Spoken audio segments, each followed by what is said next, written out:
Baik, selamat pagi rekan-rekan semuanya, sahabat sehat pro sehat dari UFIT. Kita akan mulai untuk webinar yang perdana kerjasama antara Proset dengan UFIT ya. Kita saat ini saya Dr. Bimantoro dari Prosehat yang akan membantu untuk menjalankan webinar ini. Jadi Prosehat dan UFIT ini akan menyelenggarakan webinar Sehat Zaman Now, ya, bagaimana berpuasa tetap sehat di tengah pandemi COVID-19.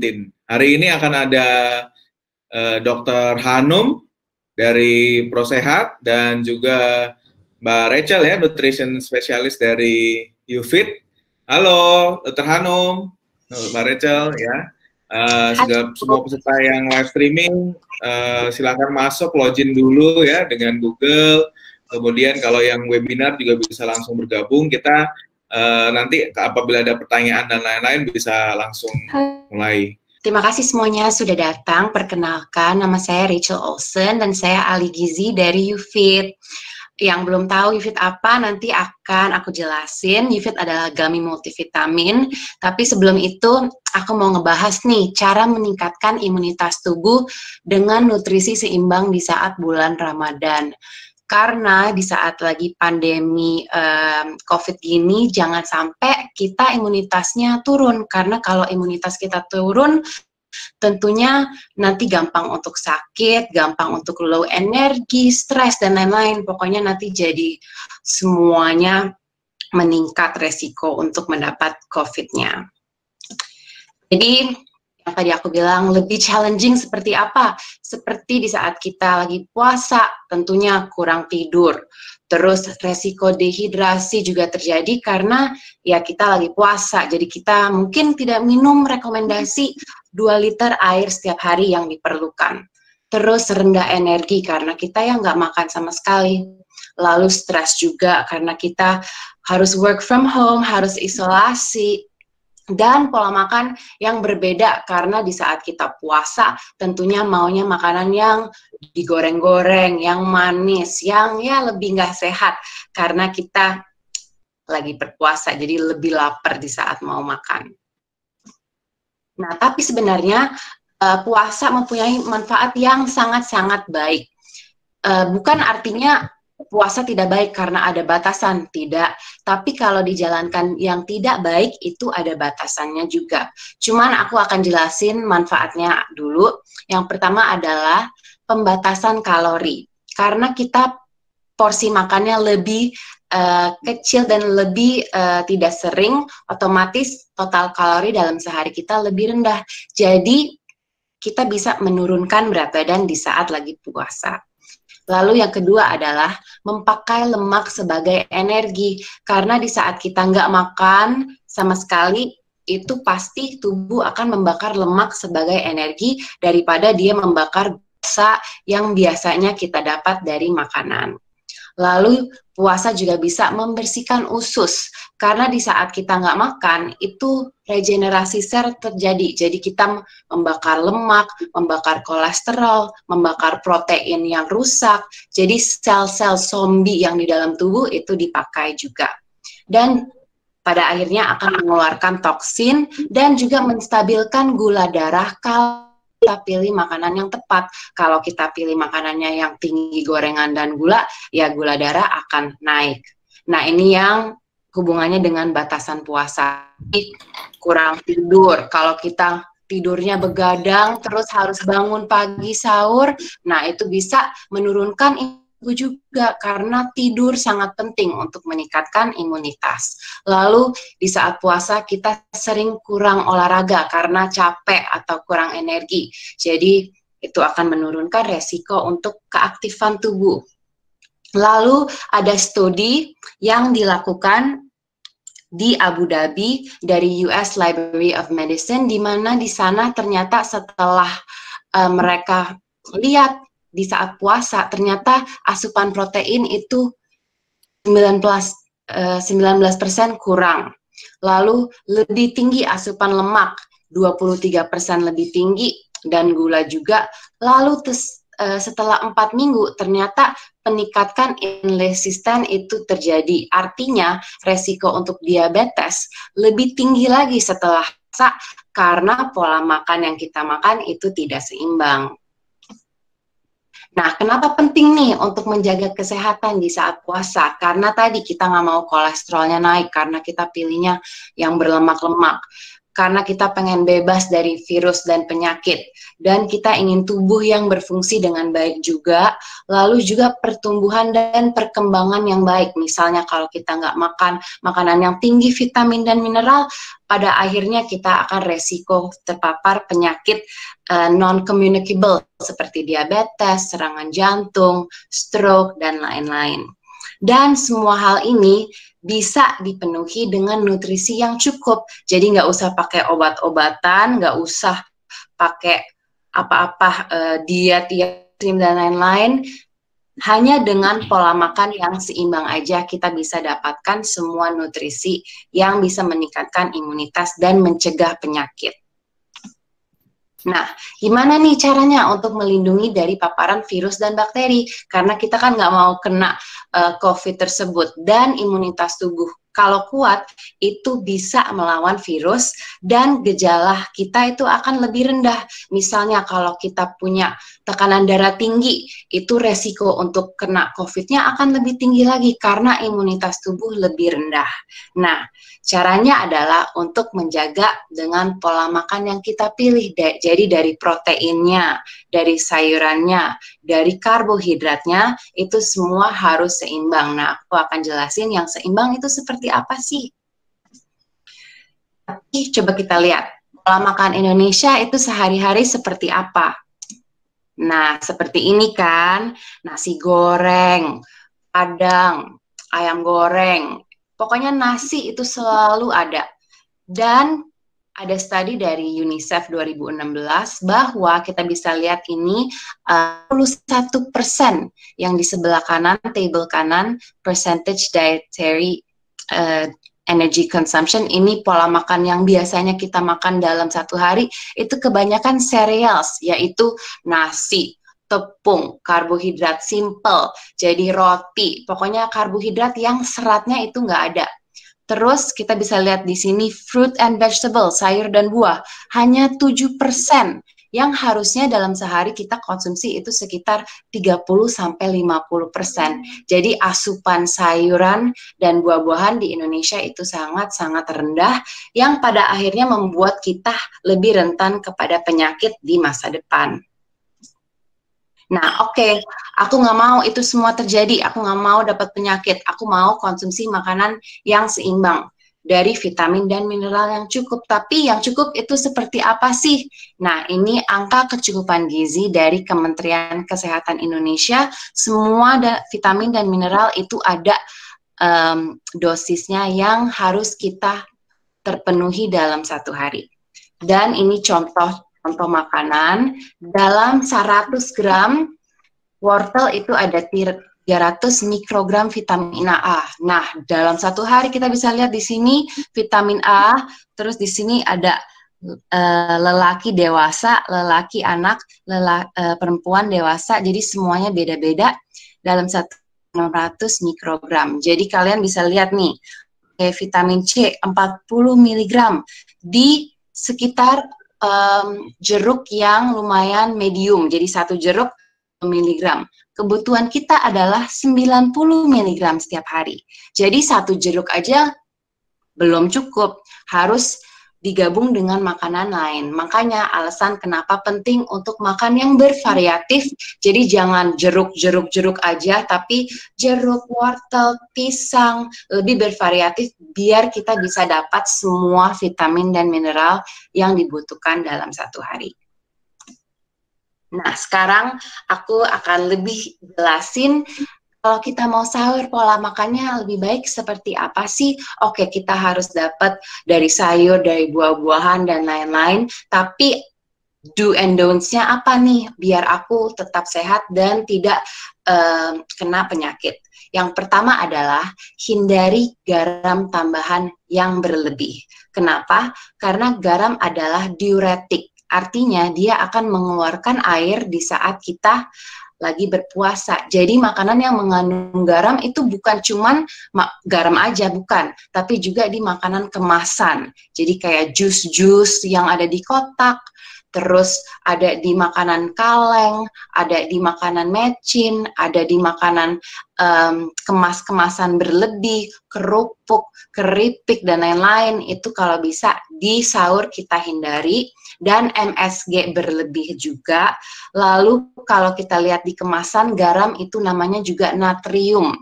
Jadi kalau natriumnya sangat-sangat tinggi, lebih baik kita pilih homemade meal aja, jadi bikin makanan di rumah. Lalu kafein juga diuretik, jadi dia bisa mengeluarkan air dalam tubuh lewat mungkin fesis, lewat urin, lewat keringat, lewat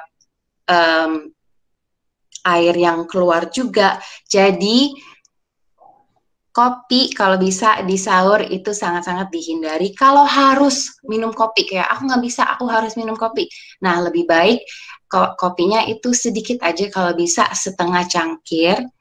Dan kalau bisa kopinya jangan sangat-sangat hitam. Lalu makanan yang mengandung kafein bukan kopi aja, tapi juga teh, juga coklat. Jadi kalau bisa menghindari itu. Lalu soda juga ada kafeinnya. Dan di sahur lebih baik makan dengan porsi yang cukup aja, jangan yang besar, jangan sampai kekenyangan, karena itu yang akan meningkatkan gula darah dan kita akan cepat lapar. Jadi bukan artinya makan lebih banyak, lebih kenyang, enggak. Makan dengan porsi yang kecil, yang pada akhirnya akan membuat kita lebih kenyang.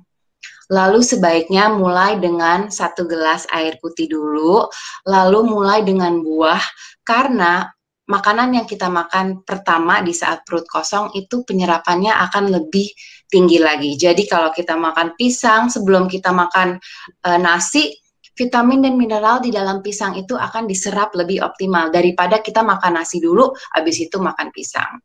Terus makanan utama dengan porsi sedang, dan pilih karbohidrat kaya serat. Nah, tadi yang aku bilang, serat yang ada di buah sayur, lalu serat juga ada di tumbuh-tumbuhan seperti ubi, kentang, kacang-kacangan, kacang hijau, dan lain-lain, polong-polongan, itu semua ada seratnya. Lalu tambahkan protein nabati. Jadi studi yang tadi yang dilakukan di Abu Dhabi bahwa di saat puasa orang kurang konsumsi protein. Jadi kalau bisa di saat sahur tambahkan tahu, tambahkan tempe. Protein nabati mengandung serat yang lebih baik daripada kita konsumsi dari ayam atau daging. Dan pilih rendah lemak dan gorengan. Terus menu sup untuk tambahan air itu sangat baik. Lalu setelah itu baru minum 1 gelas air putih lagi, biar kita dapat asupan air yang cukup. Itu untuk sahur. Nah, sekarang untuk buka puasa, lebih baik seperti apa? Yang pertama, hindari langsung makan berat. Nah, kita kan lapar banget nih, tapi kalau kita langsung makan berat, itu yang akan membuat lambung sangat-sangat kaget, dan yang akan membuat lambung naik dan membuat emah kita tuh sangat-sangat sakit. Jadi mulai dengan takjil sangat-sangat penting, tapi bukan artinya mulai dengan yang manis itu artinya gula. Bukan, artinya makanan yang mengandung gula alami seperti buah-buahan atau jus atau kurma. Kurma sangat pilihan yang baik karena dia bisa menstabilkan gula darah walaupun dia manis karena dia mengandung serat. Kalau kita langsung minum es teh manis atau makanan yang ada gula tambahan, itu yang akan meningkat gula darah sangat-sangat tinggi dan itu yang akan membuat asupan kalori berlebih yang kita nggak mau, yang akan meningkatkan berat badan. Lalu hindari langsung makan gorengan karena gorengan perlu asam lambung lebih banyak untuk dicerna. Jadi kalau bisa makan yang tidak digoreng dulu, misalnya menu sup-supan atau bakar atau pepes atau rebus. Setelah itu kalau mau gorengan boleh, yang penting lambungnya udah diisi dulu. Terus sebaiknya tentunya buka dengan air putih yang tidak ada tambahan gulanya, lalu takjil sehat, porsi seimbang, dan kalau bisa, apalagi kalau kita punya MAH dan asam lambung, itu tambahkan probiotik. Jadi probiotik adalah makanan yang mengandung bakteri baik yang bisa meningkatkan imunitas tubuh juga, lalu juga kadar asam dan pH lambung lebih sehat. Jadi tempe, miso, kimchi, acar, kombucha, atau yogurt yang ditambah bakteri baik seperti Lactobacillus dan Bifidobacterium itu adalah bakteri yang bisa meningkatkan bakteri baik di dalam lambung. Lalu susu fermentasi juga bagus. Dan minum sisa air putih yaitu total dalam satu hari 8 gelas. Jadi itu jumlahnya 2 liter. Jangan sampai kekurangan karena kalau kita terhidrasi itu sangat-sangat bahaya. Bukan hanya untuk energi tapi juga untuk penyerapan vitamin dan mineral. Karena vitamin dan mineral apalagi yang larut dalam air yaitu vitamin C dan B kompleks, dia mengalir di darah yang banyak kandungan air. Jadi kalau kita kekurangan vitamin dan mineral juga akan kekurangan di dalam organ tubuh. Nah, sekarang aku mau kasih lihat menu-menu ide yang bisa kita pilih di saat lagi puasa. Nah, ini menu takjil yang sangat sehat-sehat. Misalnya salad, kita potong-potong aja sebelum kita sahur, terus ditambahin yogurt, tinggal masukin kulkas, terus setelah bangun bisa langsung ambil, makan, terus baru makan utamanya. Lalu di sini ada kurma smoothie. Ini enak banget kalau kalian punya blender, tinggal masukin pisang, susu almond, atau susu soya, terus kurma. Tinggal di-mix aja langsung diminum, ini vitamin mineralnya tinggi sekali. Terus kacang hijau juga sangat-sangat baik, walaupun santan adalah, ya banyak orang takut dengan santan karena bisa meningkatkan kolesterol, tapi santan juga ada vitamin, mineral, dan serat yang baik, jadi sebenarnya nggak apa-apa kalau konsumsi santan, yang penting porsinya aja sesuai dan apa yang kita makan dengan santannya. Kalau kita makan kacang hijau dengan santannya, kan kacang hijau ada serat, jadi serat itu bisa menyikat lemak jenuh yang ada di dalam santan. Tapi kalau kita makan rendang kan daging yang nggak ada seratnya sama sekali, jadi nggak ada serat yang bisa menyikat lemak jahat yang ada di dalam santan. Jadi yang penting food combining itu sangat-sangat penting biar kita bisa dapat semua nutrisi yang cukup. Terus di sini juga ada kolak pisang, ubi, ini juga menu yang sangat baik untuk takjil. Terus banyak banget orang yang sering bilang, aku nggak bisa buka puasa dengan sesuatu yang nggak manis, harus dengan sesuatu yang manis.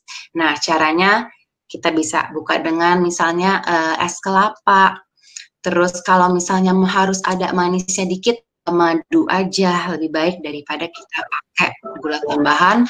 Lalu juga bisa bikin infused water atau jus yang alami yang diperas. Jadi misalnya jus jeruk yang alami kita peras sendiri, tapi lebih baik jangan dikasih tambahan gula. Lalu buka puasa menunya sebaiknya kalau aku bilang ditambah protein itu seperti apa sih? Kadang-kadang oh tempe, oh ya udah tempe goreng ya kan? Oh tahu, oh ya udah tahu goreng. Nah, ini salah contoh yang dimana kita bisa tambahin tahu dan tempe ke sayuran. Jadi misalnya ini ada sayuran buncis, tambahin aja tempenya di dalam situ. Jadi ditumis barengan, atau misalnya ada sup bayam, tambah aja tahunya di dalam. Jadi kita bisa dapat tahu dan sayuran, tapi nggak digoreng juga. Lalu menu pepes tahu, dan ikan. Ikan sangat-sangat baik, lebih baik kita pilih ikan daripada daging merah, karena ikan mengandung lemak omega 3 yang sangat baik untuk menurunkan kolesterol dan memperbaiki kesehatan jantung. Jadi ikan kembung, tongkol, tuna, nggak usah ikan-ikan mahal kayak salmon, itu kan banyak orang tahu salmon omega 3-nya tinggi, tapi ikan lokal Indonesia ada juga seperti tongkol dan ikan bandeng itu juga ada. Terus kalau kalian nggak suka makan nasi merah, ada kan yang harus banget makan nasi putih. Nah, salah satu cara adalah di-combine aja. Jadi nasi merah, nasi putih dimasak barengan, jadi masih lembek teksturnya, tapi masih ada serat yang baik yang ada di dalam nasi merah. Itu yang bisa membantu regulasi gula darah di dalam tubuh juga. Jadi menu-menu sup seperti ini salah satu pilihannya. Lalu banyak banget yang sering tanya aku pertanyaan ini, jadi aku juga mau sharing biar lebih jelas. Yang pertama adalah bagaimana cara mencegah sakit mah dan kembung di saat puasa. Karena banyak orang mungkin mempunyai asam lambung dan lain-lain. Tapi tadi aku udah jelasin bahwa yang paling penting adalah hindari makanan gorengan di saat kita makan makanan utama. Jadi kalau bisa buka dengan takjil buah sehat dulu, lalu tunggu sebentar, setelah itu porsinya jangan terlalu banyak, karena itu yang akan membuat asam lambung meningkat. Lalu kalau kembung dan lain-lain, itu juga kalau kita terlalu tinggi natrium, terlalu tinggi kafein, itu juga bisa membuat kita lebih kembung. Dan kalau bakteri di dalam lambung itu keseimbangnya tidak baik, itu bisa membuat kita lebih kembung. Jadi makan probiotik yang tadi aku bilang, tempe, kimchi, acar, dan lain-lain untuk meningkat bakteri baik. Lalu olahraga boleh tidak sih di saat puasa? Sangat-sangat boleh, olahraga sangat dianjurkan karena bisa meningkatkan imunitas dan membakar energi yang berlebih juga. Tapi lebih baik olahraganya itu 30 atau maksimum 45 menit sebelum buka. Kalau kalian kuat. Kalau kalian tidak kuat sama sekali, misalnya punya hypoglycemia, yaitu gula darah rendah, lebih baik makan dulu. Jadi buka dulu puasa. Setelah itu, setelah 1 jam, 1,5 jam, makanan udah dicerna, oleh olahraga. Yang penting olahraganya low to impact, artinya olahraga yang tidak meningkatkan detak jantung terlalu tinggi, karena itu yang akan membuat kita terlalu capek dan membuat kita terhidrasi, jadi bahaya juga untuk di saat kita lagi puasa. Terus kenapa di saat puasa ada yang naik berat badannya dan ada yang turun? Nah, ini tergantung kalori yang kita makan dalam 1 hari. Kalau porsi makan di saat kita puasa ya masih banyak dan berkalori tinggi dan berlemak tinggi, ya berat badan bisa naik. Tapi kalau kita pilih makanannya yang seratnya tinggi, rendah goreng-gorengan, rendah makanan yang terlalu olah-olahan, tinggi lemak jahat, kita bisa turun berat badannya. Jadi tergantung porsi dan apa yang kita makan. Lalu yang 4, es teh manis dengan makanan bagaimana? Karena biasanya orang kalau buka puasa kan setelah makan minumnya es teh manis. Nah, sebenarnya es teh itu di dalam teh ada namanya tanin. Nah, tanin ini adalah zat yang bisa menghambat penyerapan zat besi. Jadi untuk orang yang punya anemia atau orang yang punya tekanan darah yang rendah, itu penting banget untuk jangan minum es teh manis di saat makan, karena penyerapan zat besi akan menurun. Dan zat besi akan diserap tubuh kalau digabung dengan makanan yang mengandung vitamin C.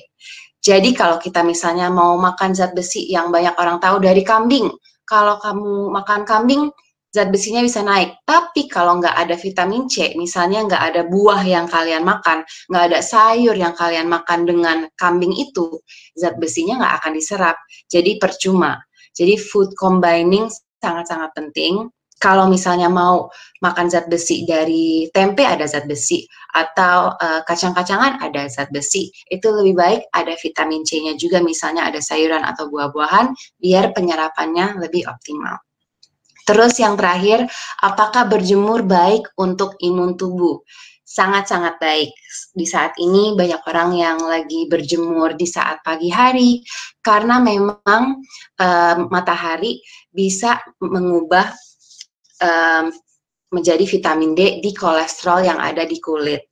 Jadi jam berapa yang baik? Sebenarnya jam 7 sampai jam 9 itu jam yang baik, karena UVA-nya sangat-sangat rendah dan UVA-nya yang lebih bahaya di kulit dan bisa menyebabkan kanker kulit.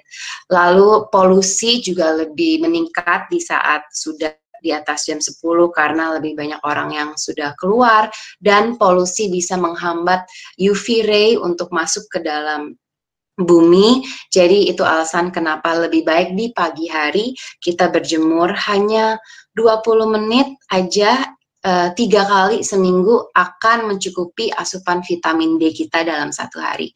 Dan orang Indonesia masih 35% kekurangan vitamin D, apalagi wanita. Itu alasan kenapa kita osteoporosisnya lebih tinggi, karena wanita ada hormon estrogen yang lebih tinggi daripada lelaki, jadi itu membuat kalsium keluar dari tulang lebih banyak, jadi vitamin D membantu penyerapan kalsium yang pada akhirnya membuat tulang kita dan imunitas tubuh juga lebih kuat lagi. Nah, jadi pola makan yang baik yang tadi aku bilang adalah isi piringku harus seimbang seperti ini. Ada protein, ada buah, ada sayur, ada karbohidrat. Dan karena YouFit adalah gummy multivitamin, kita bisa menyeimbangkan apa yang kurang dari pola makan kita dalam sehari. Karena yang tadi kita bisa lihat, orang Indonesia makannya nasi goreng, makanan yang kurang serat, kurang sayur buah, kurang ikan juga, kurang omega 3 yang baik yang bisa menurunkan kolesterol. Jadi di saat Ramadan ini sangat baik untuk digabung YouFit Adults, yaitu 10 vitamin 2 mineral dan dengan omega 3. Jadi kalau bisa setiap sahur kita makan YouFit dulu sebelum kita melakukan puasa biar kita dapat semua nutrisi yang dibutuhkan.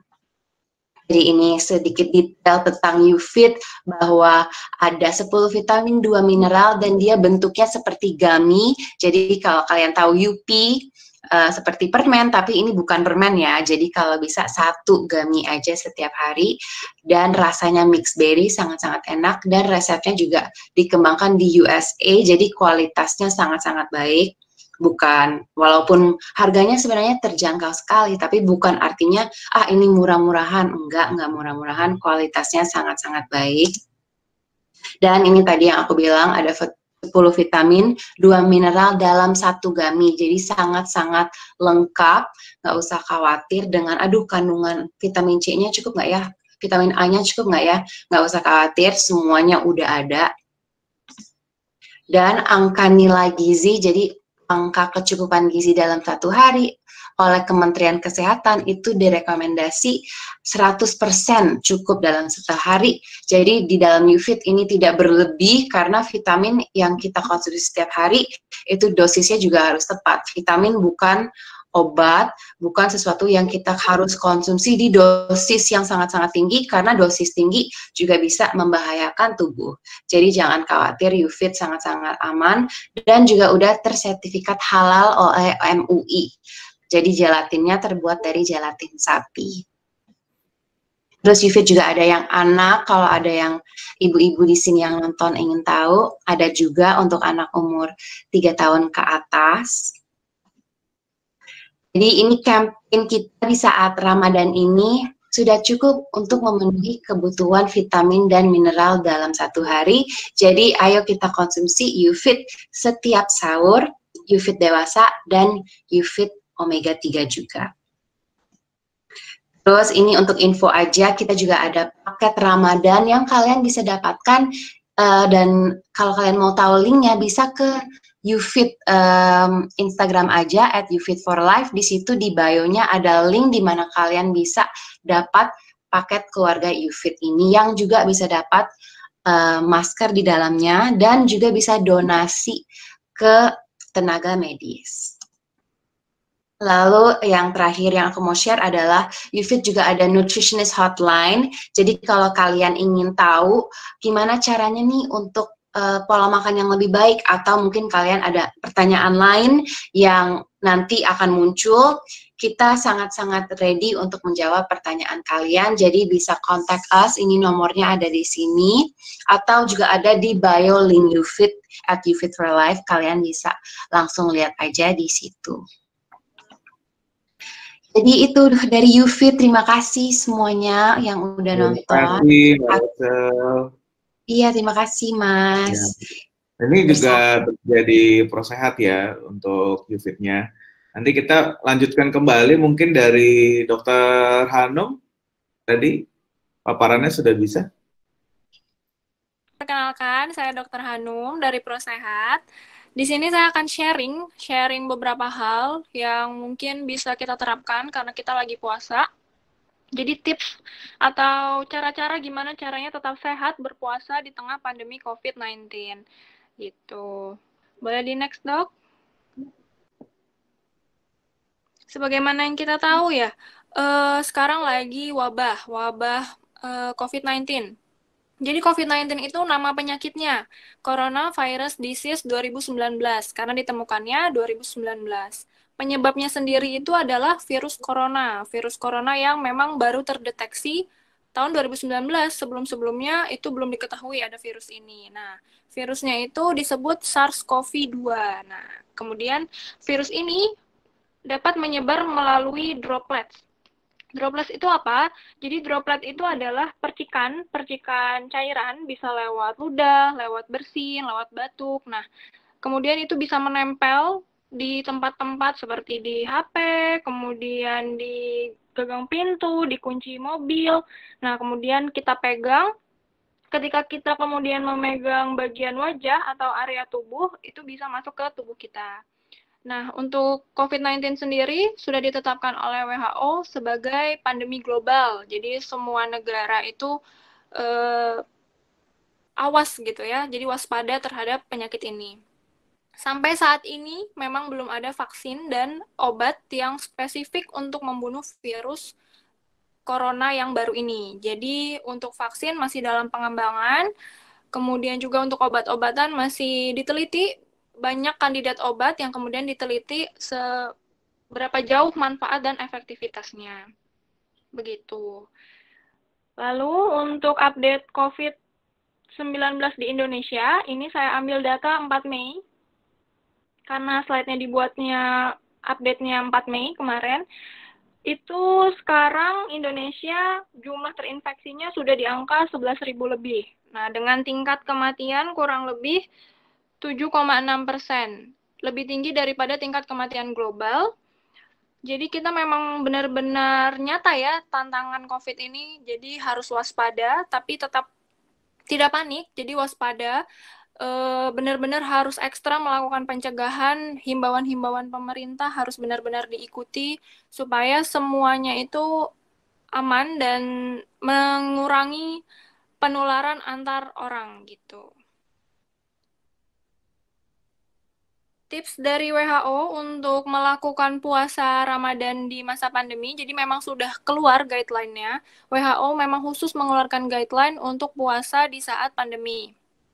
Nah, kurang lebih ringkasannya itu ada di slide ini. Nanti kita bahas satu persatu. Nah, untuk yang pertama, seperti yang kita tahu, ketika bulan puasa, pasti kita kumpul-kumpul. Jadi bisa kumpul keluarga, kemudian kumpul-kumpul untuk melakukan kegiatan-kegiatan keagamaan, kegiatan sosial, karena kan bulan puasa memang secara teori bulan yang penuh berkah, gitu. Jadi kita kumpul-kumpul. Nah, yang pertama, kumpul-kumpul ini oleh WHO itu himbauannya adalah dikurangi. Jadi sebenarnya untuk daerah dengan transmisi yang tinggi itu harusnya dihindari, bukan dikurangi lagi, tapi dihindari. Jadi kegiatan yang melibatkan banyak orang, baik itu kegiatan sosial maupun keagamaan, itu saat ini dibatasi. Contohnya seperti ngabuburit, biasanya kan sore-sore kumpul-kumpul selesai menyiapkan berbuka atau lagi nyari bukaan, itu kan kumpul-kumpul rame. Nah, itu harus dihindari saat ini karena memang kalau kita berkumpul bersama orang banyak, jaraknya dekat, kemudian kita ngobrol, kemudian tertawa, kemudian tiba-tiba ada yang bersin, batuk, nah itu kan akan mengeluarkan percikan cairan yang kemudian menyebar gitu ya, jadi saling menularkan. Itu harus dihindari. Kegiatan berkumpul sekarang ini umumnya digantikan dengan melalui virtual, via aplikasi atau media sosial. Nah, mungkin untuk pembagian makanan gratis, karena khas banget ya kalau lagi puasa, itu jadi sedekah, bagi-bagi takjil, bagi-bagi makan sahur. Nah, mungkin kalau sekarang himbauan dari WHO adalah tetap bisa melakukan kegiatan tersebut, tapi lebih diatur. Jadi diberi jarak ketika antri, kemudian bentuk makanannya itu yang take away. Jadi dikasih langsung diambil langsung pulang. Bukan yang makan bersama di situ gitu. Kemudian untuk kegiatan keagamaan dari WHO sendiri menghimbau untuk pelaksanaan sholat 5 waktu, kemudian sholat tarawih, ada juga dimention di guideline-nya itu tahajud dan juga itikaf saat ini mungkin lebih baik dilakukan di rumah masing-masing, tidak di masjid gitu. Karena kan kalau di masjid mungkin biasanya kita tahu ya rame kalau lagi bulan puasa. Nah, itu juga tidak menghindarkan kita dari penyebaran ya, karena kan tetap berkumpul dengan banyak orang gitu. Jadi karena dinilai resikonya lebih tinggi, jadinya dihindari untuk kegiatan-kegiatan di masjid. Dari MUI juga memang menghimbau untuk melakukan ibadah sebaiknya di rumah gitu. Kemudian yang kedua ada physical distancing. Jadi sebagaimana kita tahu pembatasan jarak atau jaga jarak gitu ya masing-masing orang antar orang itu minimal 1 meter dan itu sepanjang waktu dimanapun kita harus menjaga jarak dengan orang lain itu minimal 1 meter. Nah selain itu karena kan lagi bulan puasa biasanya silaturahmi gitu ya antar tetangga ketemu. Nah itu sebaiknya tidak melakukan kontak fisik seperti salaman atau cipika-cipiki, itu harus dihindari. Kemudian contoh-contoh physical distancing itu yang kalau bulan Ramadan ramai itu ketika belanja.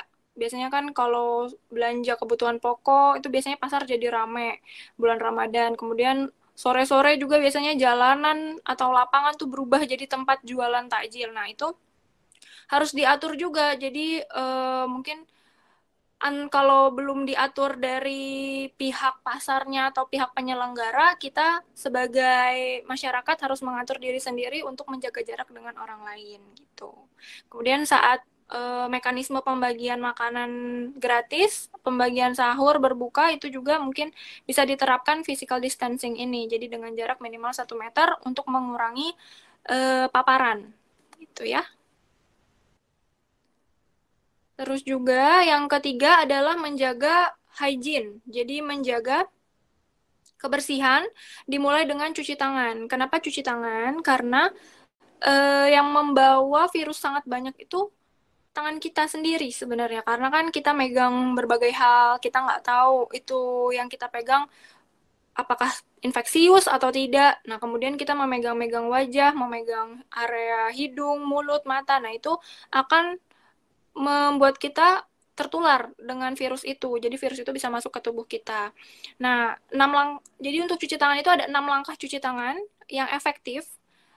Minimal 20 detik, tapi yang dianjurkan itu 60 detik. Jadi cuci tangan yang efektif 6 langkah seperti yang di poster bisa dilihat. Itu mulai dari telapak tangan, punggung tangan, selai jari, kemudian buku-buku jari, kemudian ibu jari, dan ujung jari. Nah, waktu-waktu apa sih sebenarnya kita cuci tangan? Yang pasti adalah setelah melakukan aktivitas sekarang. Dari luar, dari manapun, dari memegang-megang benda yang menurut kita itu ada kemungkinan kotor atau terkontaminasi, harus langsung cuci tangan. Kemudian sebelum memasak makanan, kemudian setelah dari kamar mandi, itu juga kita harus melakukan cuci tangan. Kalau tidak ada akses air dan sabun, kita bisa menggunakan alkohol, hand rub dengan kandungan alkohol 70%. Gitu. Setelah itu, selain cuci tangan, kita juga harus menerapkan etika batuk dan bersin yang benar, gitu ya. Saya masih sering nih lihat kayak batuk dan bersin tuh pakai tangan, langsung ditutup pakai tangan. Nah, sebenarnya itu nggak dianjurkan, karena kan nggak bisa langsung cuci tangan ya. Jadi sebaiknya kalau kita nggak pakai, ini pertama pakai masker, itu udah pasti. Kalau kita lagi nggak pakai masker, kita tutupnya itu dengan tisu. Setelah itu, cuci tangan setelah pakai tisu, tetap cuci tangan. Apabila tidak ada tisu, kita pakai lengan baju bagian dalam. Jadi tangannya diginiin, nah itu bagian dalam. Jadi kalau bersin tuh pakai lengan baju bagian dalam karena paling minimal untuk mengkontaminasi daerah wajah, kemudian mengontaminasi barang-barang lain tuh lengan bagian dalam. Lalu cuci tangan jangan lupa atau menggunakan hand rub yang berbasis alkohol 70%. Lalu selanjutnya itu ada menggunakan masker. Seperti himbauan pemerintah, sekarang masker bukan hanya untuk orang sakit, tapi semua orang harus pakai masker.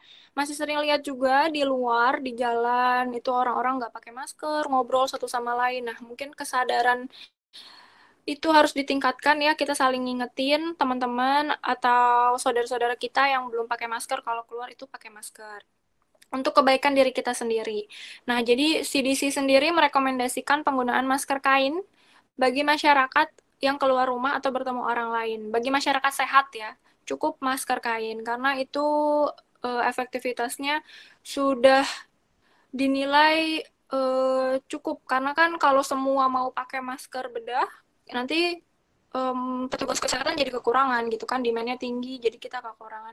Jadi untuk masyarakat biasa cukup masker kain. Maskernya harus yang bagaimana? Yang nyaman, jadi nggak terlalu nekan mulut karena nanti malah susah bernafasnya. Tapi cukup menutupi bagian sela-selanya, jadi pinggir-pinggirnya itu cukup menutupi supaya nggak ada percikan-percikan yang masuk. Kemudian pakai dengan tali atau yang dicantolkan di belakang telinga. Bahannya juga jangan yang tipis, tapi yang berlapis-lapis. Kan ada juga yang dibikin tengahnya itu berongga, jadi bisa diselipkan tisu atau tisu basah yang sudah dikeringkan, itu juga boleh. Kemudian bisa dicuci dan dikeringkan tanpa merusak. Jadi yang bahannya itu nggak rusak ya, nggak jadi mengkerut atau malah jadi kendor ketika dicuci atau dikeringkan gitu. Kemudian masker itu harus dicuci sesering mungkin, kalau bisa pokoknya keluar nih dalam jangka waktu agak lama di luar, begitu pulang langsung dicuci, kita ganti. Jadi punya cadangan masker, jangan cuma satu gitu. Cara melepasnya juga harus diperhatikan, jadi jangan sampai menyentuh bagian depan. Kalau menyentuh bagian depan tuh harus langsung cuci tangan, dan jangan memegang area wajah. Lalu selanjutnya ada cara desinfeksi dan membersihkan rumah gitu. Itu penting juga karena kan tadi udah dijelaskan kalau misalnya si droplet itu bisa nempel di barang-barang. Oleh karena itu tuh penting banget kita untuk membersihkan barang-barang yang biasa kita pegang atau biasa yang menempel di tubuh kita seperti HP, itu udah paling yang harus sering dibersihkan. Kemudian kunci mobil, kunci rumah, itu juga. Laptop, jangan lupa yang bekerja lewat rumah, di rumah aja, itu laptop juga harus sering dibersihkan. Nah, itu membersihkannya bagaimana? Dengan membuat cairan desinfeksi sendiri di rumah. Cairan desinfeksi itu bisa dibuat dengan menggunakan cairan pemutih. Cairan pemutih itu ada di catatan, di kotak bawah. Nah, itu kita bisa menggunakan cairan pemutih di rumah, 5 sendok makan pemutih per galon air. Jadi takarannya itu kurang lebih 5 sendok setengah gelas ya, kurang lebih setengah gelas cairan pemutih itu ditambahkan cairan yang sangat banyak, kurang lebih ya mungkin 15 literan gitu. Nah, lalu kemudian bisa juga dengan menggunakan cairan dengan kandungan peroksida. Jadi ada juga di bahan pembersih pakaian yang cairannya peroksida, atau bisa googling, jadi bisa googling cairan apa aja, itu kalau nggak salah sudah ada daftarnya. Jadi ada yang mengeluarkan daftarnya, cairan apa aja yang bisa digunakan gitu. Kemudian nih penting juga nih, apa aja yang harus kita lakukan saat sampai di rumah dari luar. Jadi tahap-tahapnya, supaya kita nggak bingung, udah masuk rumah bajunya belum bersih gitu, nanti keluar lagi. Nah itu malah nanti kemana-mana. baju yang kotor itu malah nempel kemana-mana. Jadi sebelum masuk rumah itu harus lepas sepatu, jangan bawa sepatu ke dalam rumah. Kemudian kalau bisa kita bikin cairan tadi itu disemprot-semprot dulu. Kemudian yang kita bawa seperti bon atau kita ngantongin tisu itu semuanya dibuang. Lalu cuci tangan, jangan pegang apa-apa, cuci tangan dulu itu yang utama. Lalu masuk kamar mandi, lepas pakaian kotor, tempatkan di keranjang baju yang tertutup. Langsung dicuci. Kemudian langsung mandi, setelah mandi baru dapat menyentuh barang-barang dan juga bertemu dengan keluarga. Jadi jangan gendong anak dulu baru pulang langsung gendong anak, langsung menyapa keluarga di rumah. Nah, itu jangan. Kemudian puasa. Jadi ini dibikin poin penting oleh WHO. Puasa itu sendiri di bulan Ramadan ternyata belum ada studi yang menunjukkan bahwa puasa dapat meningkatkan resiko infeksi COVID-19. Jadi oleh WHO puasa itu diperbolehkan bagi orang-orang yang sehat tentunya. Jadi yang tidak bergejala. Jadi ya sebagaimana umumnya aja yang sehat itu boleh berpuasa. Jangan nanti saya takut nanti kalau puasa kan nggak makan, nggak minum, kemudian nanti resiko imunnya turun, resiko terinfeksinya meningkat. Ternyata belum ada studi yang menunjukkan bahwa puasa itu dapat meningkatkan risiko infeksi. Dengan catatan kalau kita lagi puasa harus diperhatikan. Makan sahur, berbuka, kemudian aktivitas fisik itu diperhatikan supaya tetap dapat menunjang imun tubuh sehingga kuat puasanya dan terhindar dari infeksi COVID-19 atau infeksi apapun. Gitu.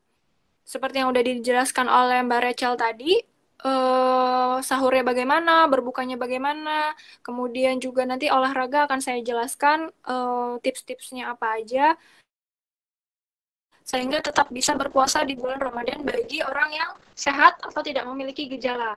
Kalau ada gejala seperti batuk, pilek, demam, itu sebaiknya segera konsultasi kepada dokter untuk menentukan apakah harus puasa atau tidak. Karena kan memang kalau ada gejala berarti harus ada obat-obat yang diminum kan. Jadi mungkin kalau puasa obat-obatannya jamnya jadi berubah. Nah, itu perlu dikonsultasikan lebih lanjut.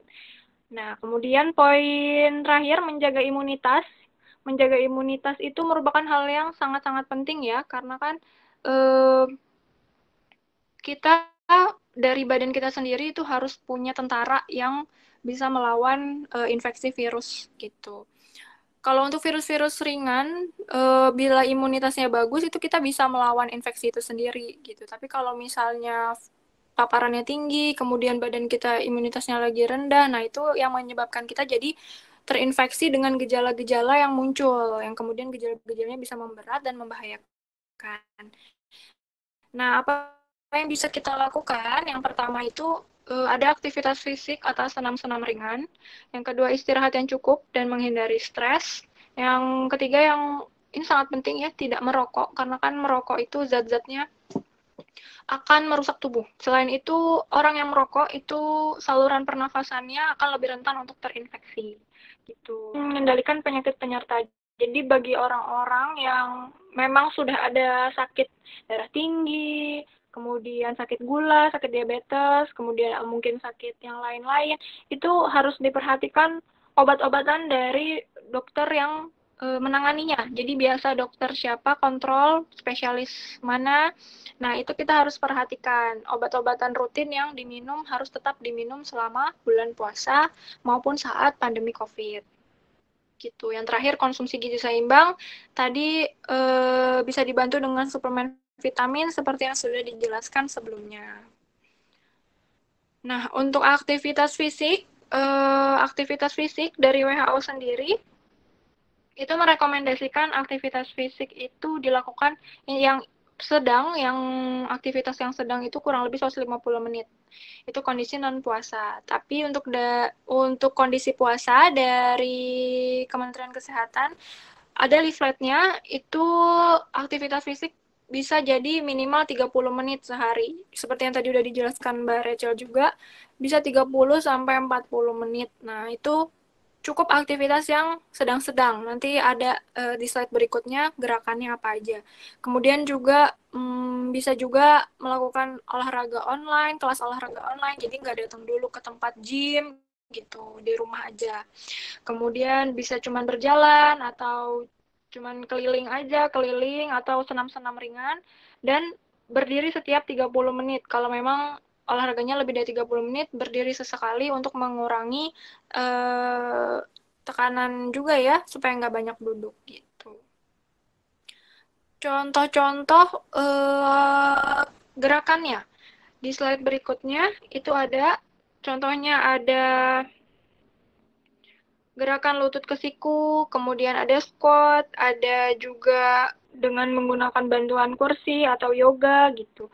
Itu bisa dilihat di slide ini, diperhatikan setiap gambarnya, kemudian bisa diikuti. Jadi slide ini bisa disimpan bagian ini untuk panduan kalau kita mau olahraga online. Olahraga dengan panduan online gitu. Itu bisa dilakukan. Ini rekomendasi dari WHO, jadi memang sudah sesuai, sudah dinilai sesuai untuk dilakukan di rumah dengan manfaat yang baik gitu. Kemudian selanjutnya, nah, istirahat cukup dan menangani stres serta kecemasan. Nah, ini banyak banget. Sering juga saya ketemu di rumah sakit, pasien datang dengan saya berdebar-debar nih dok, tiba-tiba habis lihat berita tentang COVID gitu. Jadi memang tidak dipungkiri banyak ketakutan, kemudian kecemasan dengan kondisi-kondisi COVID, ada keluhan mungkin tenggorokannya kering sedikit gitu, itu langsung khawatir, langsung insecure. Nah, ini juga harus ditangani karena kalau kita stres, kurang istirahat, daya tahan tubuh juga menurun dan justru itu yang bisa membuat kita jadi rentan terinfeksi. Nah, apalagi bulan puasa, kita waktu tidur itu bisa jadi lebih pendek dari biasanya. Nah, karena harus bangun sahur kan, harus bangun sahur jam 3, itu harus bangun untuk makan sahur. Jadi, tipsnya adalah gimana istirahatnya tetap cukup adalah tidak tidur terlalu malam tentu ya, dan mengurangi paparan gadget atau yang tidak penting, aktivitas tidak penting sebelum tidur, karena itu dapat mengganggu kualitas tidur kita gitu. Nah, lalu untuk mengatasi kecemasan itu sendiri, caranya adalah tidak selalu mencari informasi. Sebenarnya mencari informasi itu penting, tapi tidak juga langsung mencari-cari, masih penasaran. Nah, justru yang seperti itu juga harus dikurangi kalau kita merasa sudah cukup. Oh, saya sudah cukup informasi dulu deh untuk hari ini. Nggak usah dicari-cari lagi, karena takutnya itu untuk masyarakat, untuk orang awam akan meningkatkan kecemasan aja. Nah, jadi caranya seperti itu. Lalu jangan lupa tetap berkomunikasi dengan orang terdekat, keluarga, meskipun mungkin dirantau sendirian, nggak pulang, tapi harus tetap rajin komunikasi dengan keluarga, karena itu juga support moral ya. Jadi secara nggak langsung kita itu merasa lebih tenang, jadi nggak terlalu stres, karena juga banyak sekali lah tekanan-tekanan di masa pandemi seperti ini. Jadi kalau memang butuh konsultasi, merasa oh stres, nah itu mungkin perlu konsultasi dengan ahlinya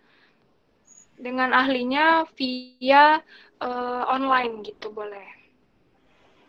Selanjutnya untuk gizi dan suplemen saat bulan puasa, seperti tadi udah dijelaskan oleh Mbak Rachel, untuk gizi dan suplemen itu yang jelas makanan harus mengandung vitamin A, B, C, D, E. Nah, karena semua itu berdasarkan studi memang diperlukan untuk menjaga imunitas tubuh. Kemudian yang jelas cukup minum air mineral, jangan sampai dehidrasi. Karena lagi puasa, kita nggak makan kurang lebih 14 jam, itu banyak orang jadi rentan dehidrasi, kemudian malah infeksi saluran kenyang segala macam. Nah, itu harus diperhatikan. Jadi minum harus cukup, minum sebanyak mungkin yang kita bisa selama dari berbuka sampai sahur gitu. Lalu untuk sahur dan berbuka, makanan yang apa aja seperti yang udah dijelaskan Mbak Rachel tadi. makanan berserat ketika sahur, kemudian ketika berbuka diawali dengan air mineral gitu. Mungkin kalau nanti ada pertanyaan bisa ditanyakan langsung. Segitu dulu penjelasan dari saya. Mungkin bila ada pertanyaan nanti ada sesi tanya dan jawab. Baik dok, terima kasih. Kalau konsultasi dengan dokter Prosehat tinggal di WhatsApp ya, ke WA 0811 1816 800 atau di link yang kita share di sini. Nanti kalau misalnya ada pertanyaan, dokter juga ini ya, ada termasuk di tim konsultasi ya? Ya betul, saya juga termasuk dokter di tim konsultasi online dokter Prosehat.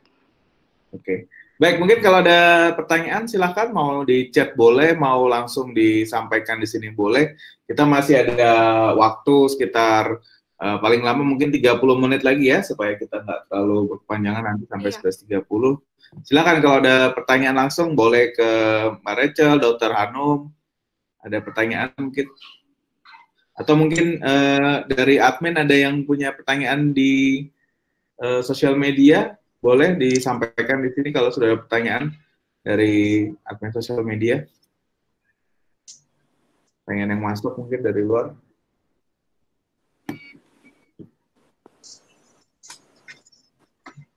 Di sini ada Mas Alwi, Mas Yuda, ada Dokter Ina juga, Dokter Panji. Ya, banyak lah yang bisa mulai. Mungkin bisa dijelaskan tadi dok ya, Dr. Hanum yang tentang olahraga dan puasa itu yang tadi sempat dipaparkan, menarik sekali karena olahraganya di rumah ini kelihatannya ya. Kalau untuk yang ini gimana dok? Mungkin sebelum ada pertanyaan masuk lagi, kita bisa sedikit bahas nih gerakannya. Oh iya. Nggak, capek nih dok, nanti aus mungkin kalau habis olahraga ini. Terus baiknya jam berapa kalau kita mau olahraga? Nah, untuk olahraga sendiri seperti tadi mungkin kalau yang sudah bergabung, tadi udah dijelaskan sedikit sama Mbak Rachel untuk waktu-waktunya.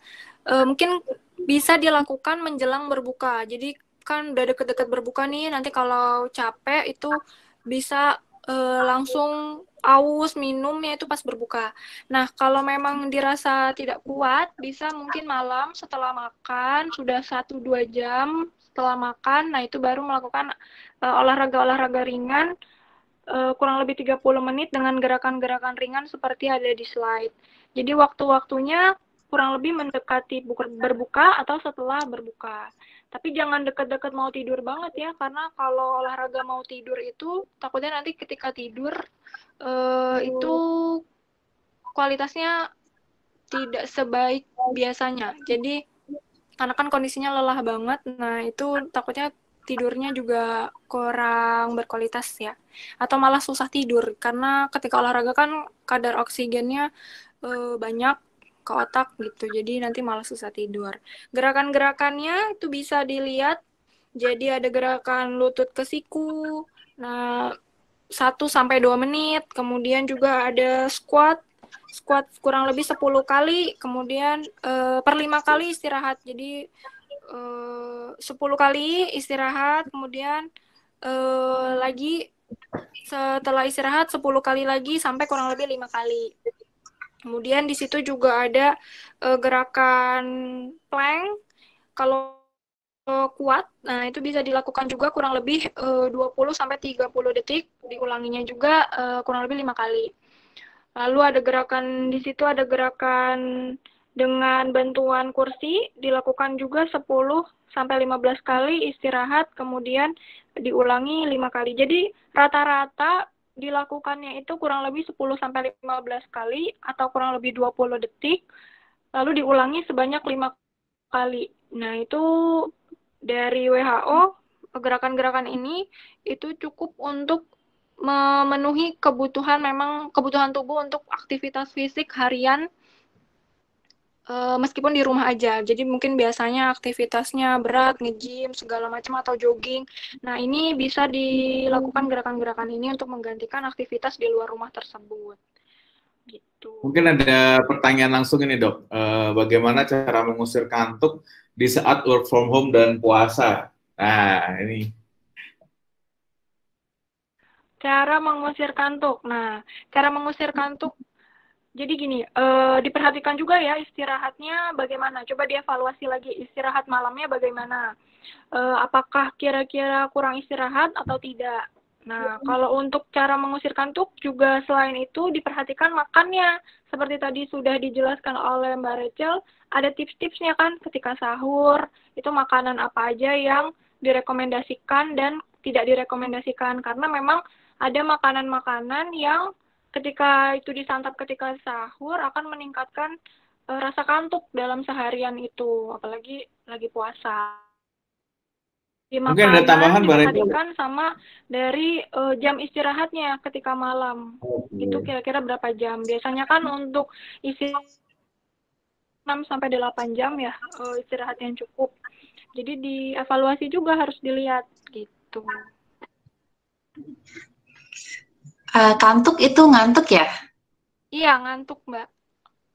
Oke. Iya, mungkin tambahan dari saya, iya memang jadi kalau misalnya setelah sahur, terus kita nggak bisa tidur lagi, sebenarnya napping itu sangat-sangat baik. Jadi misalnya kalau kita lagi work from home, terus ada waktu misalnya jam makan siang, kita puasa jadi nggak makan, sebaiknya kita coba tidur aja lagi. Jadi lebih dari 20 menit, 30 menit aja itu bisa sangat-sangat meningkatkan energi dan kembalikan semangat kita lagi puasa. Jadi kalau bisa napping dan tentunya tidurnya kalau bisa lebih cepat karena kita mau bangun lagi, jadi jangan begadang.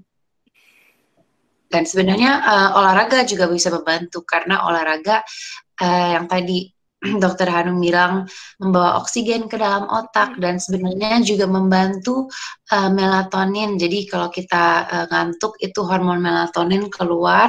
Jadi kalau bisa olahraga, beraktivitas di saat udah buka itu yang akan membuat kita tidurnya lebih nyenyak lagi. Jadi deep sleep itu juga bagus, bukan hanya tidur tapi kualitas tidurnya nggak bagus, itu juga membuat kita lebih capek lagi walaupun udah tidur gitu.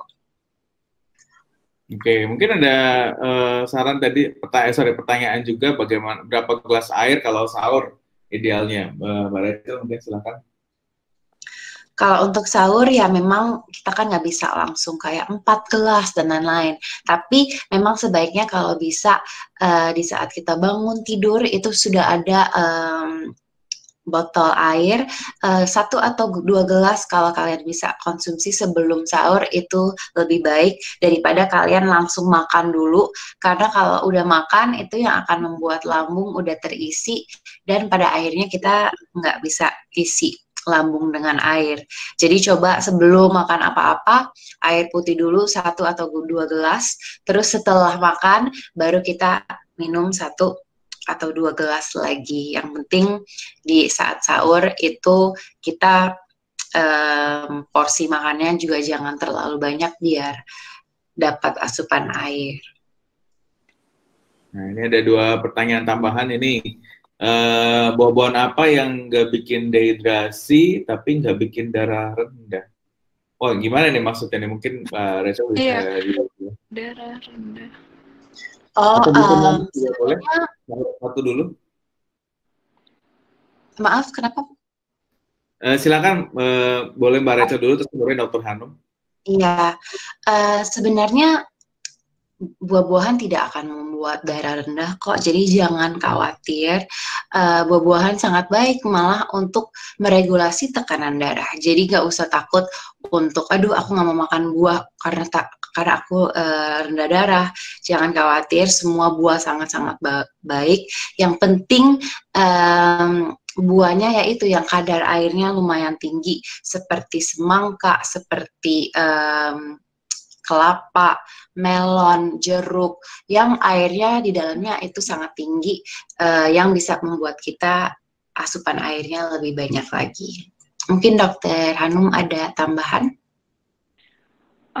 Jadi kalau untuk buah-buahan seperti yang tadi dibilang Mbak Rachel, sebenarnya kalau buah-buahan yang nggak bikin darah rendah, sebenarnya darah rendah itu karena kita dehidrasi itu tadi ya. Jadi ketika kita makan buah yang banyak airnya seperti semangka, kemudian pir, nah itu kalau kita banyak makan buah-buahan yang banyak airnya itu seharusnya sih tekanan darah kita juga baik gitu karena kita terhidrasi dengan baik. Cuman mungkin memang ada beberapa buah-buahan yang cenderung menjadi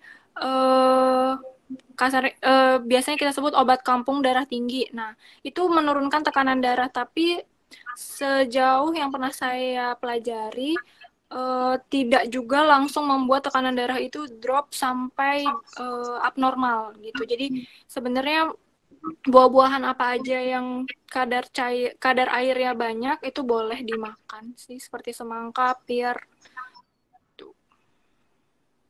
Oke, baik, terima kasih Dok dan Mbak Rachel.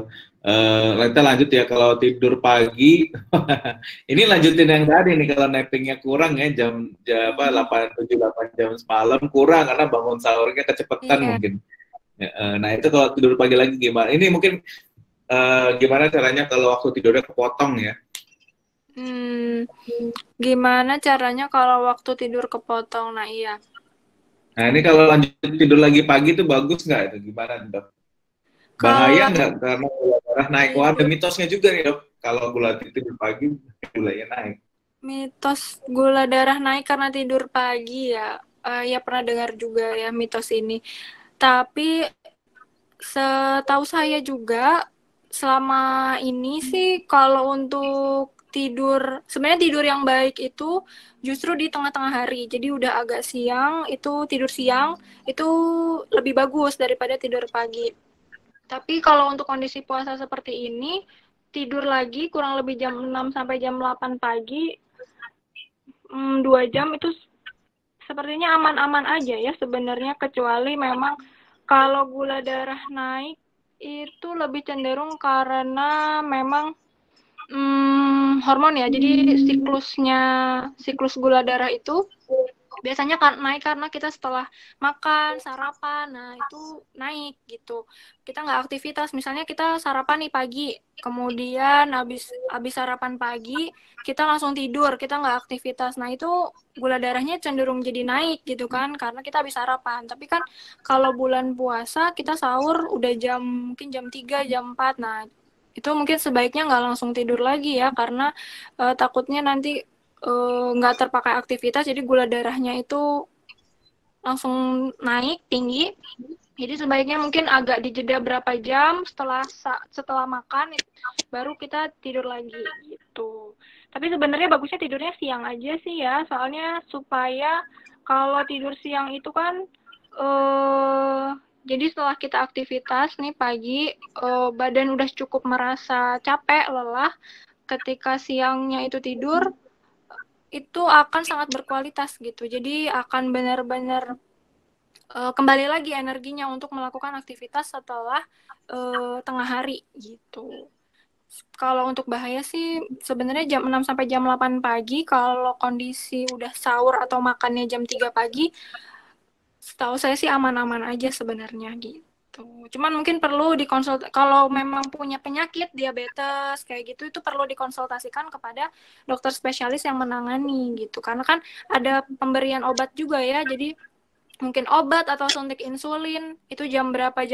Nah itu juga harus disesuaikan ketika lagi puasa, nanti jam makannya jam berapa, kemudian nanti jam istirahatnya kira-kira jam berapa, itu dikonsultasikan juga kalau memang ada penyakit diabetes gitu.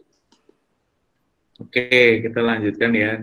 Ini ada pertanyaan juga, cara mencegah bau mulut saat puasa. Nah, silakan nih dari Dr. Anam, gimana Dok?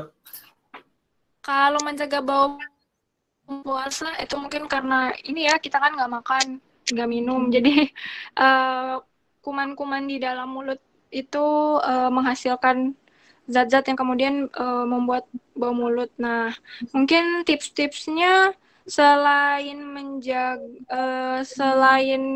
ya tetap sikat gigi sesuai dengan sesuai dengan pedoman, yaitu 2 kali setelah sarapan pagi atau mungkin setelah sahur sama malam mau tidur.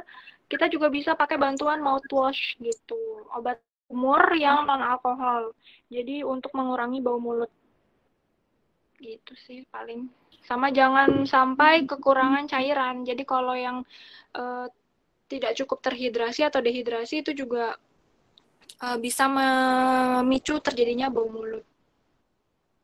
Oke, kita lanjut ya. Mbak Rachel nih, bagaimana nih? Ada pertanyaan lagi dari Dr. Panji, teman-teman. Dok, bagaimana Mbak Rachel nih dosis vitamin C yang aman untuk menderita sakit lambung? Wah, Iya. gimana Nah, nih? tadi yang aku udah jelasin kalau belum tadi nggak lihat, kebutuhan vitamin C kita dalam satu hari itu 90 miligram. Jadi, nggak usah di atas itu. Kalau misalnya kita mengkonsumsi vitamin tambahan dengan dosis yang sangat-sangat tinggi, itu yang akan membuat asam lambung naik. Apalagi kalau angka kecukupan gizinya di atas 90 mg itu, misalnya 1000 mg atau 500 mg. Nah, itu akan sangat-sangat meningkatkan asam lambung. Jadi, lebih baik pilih vitamin C kalau kita konsumsi vitamin C suplemen ya. Kalau vitamin C-nya dari buah-buahan, itu tidak akan meningkatkan asam lambung, malah sangat-sangat baik untuk asam lambung karena vitamin C membantu memproduksi asam lambung juga. Jadi jangan takut untuk mengkonsumsi buah yang mengandung vitamin C kalau emang dari buah alami. Tapi kalau dari suplemen, makanya lebih baik periksa angka kecukupan gizinya. Yang ada di dalam UFIT itu sangat-sangat tepat. Dia 50% AKG, jadi 45 mg, jadi tidak akan menyakiti lambung karena dia seimbang gitu. Semoga terjawab ya. Oke, kita lanjutkan. Wah, ini mungkin pertanyaan terakhir ya. Pertanyaan titipan anak kos nih. Apalagi kalau anak kos lagi pandemi begini, WFH, udah pulang kampung kali ya. Jadi kita bagaimana nih menu sehat, murah, dan praktis untuk anak kos ya, mungkin lagi bulan puasa gini, promonya nggak tahu, masih banyak promo apa nggak, silakan. Iya, jadi kalau untuk menu sehat, biasanya kalau anak-anak kos susah untuk masak ya kan, biasanya pasti order GoFood dan lain-lain. Kalau misalnya bisa masak, ya sebaiknya kita masak, karena kalau kita masak sendiri, kita bisa kasih garam yang lebih rendah biar kita tidak terhidrasi, terus juga bisa pilih menu-menu yang tidak digoreng. Tapi kalau kita harus pilih makanan yang dari luar, ya lebih baik kita pilihnya yang tidak digoreng. Jadi misalnya menu pepes atau menu lebih baik ayam bakar dibanding ayam goreng, ayam geprek yang ada tepung dan cabai dan lain-lain, betul.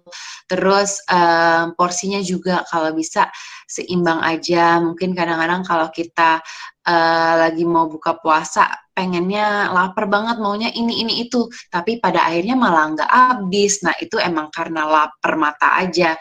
Jadi kalau bisa coba beli buah-buahan, stok di kosan juga, biar di saat buka puasa langsung ambil buahnya aja, karena kalau kita nggak ada buah-buahan di rumah ya pasti pengennya ya nggak sehat ya kan. Jadi kalau bisa stok ready makanan sehat seperti buah-buahan di kosan. Terus kalau pilih menu, pilih yang nggak digoreng, lebih banyak pilih ikan, tahu tempe dibanding daging merah. Terus kalau kita pilih ayam dada daripada ayam paha, karena kolesterol di paha itu lebih tinggi daripada dada. Dan sayuran kalau bisa ada di dalam menunya, jadi dari lalapan atau dari sayuran buncis atau warteg yang lain yang ada sayurannya juga, itu sangat-sangat wajib untuk ada di dalam satu piring kita. Jadi kalau misalnya nasi ayam aja, nah itu ada yang kurang, harus ada sayurannya juga gitu. Oke, baik. Terima kasih. Mungkin pertanyaan-pertanyaan lainnya nanti kita lanjutkan yang dari sosial media ya. Kita bisa tetap berkomunikasi. Nanti webinar ini kita upload juga ke YouTube. Dan terima kasih banyak Dr. Hanum untuk waktu dan sharingnya. Mbak Rachel juga dari UFIT. Terima kasih semuanya. Sama-sama. Semuanya. Semoga bermanfaat ya untuk semua yang join dan yang akan menyaksikan ini di YouTube Pro Sehat. Iya, terima kasih juga dok. Iya, terima kasih semuanya. Selamat beraktivitas, semoga puasanya lancar dan bisa full. Amin. Iya, amin. Makasih.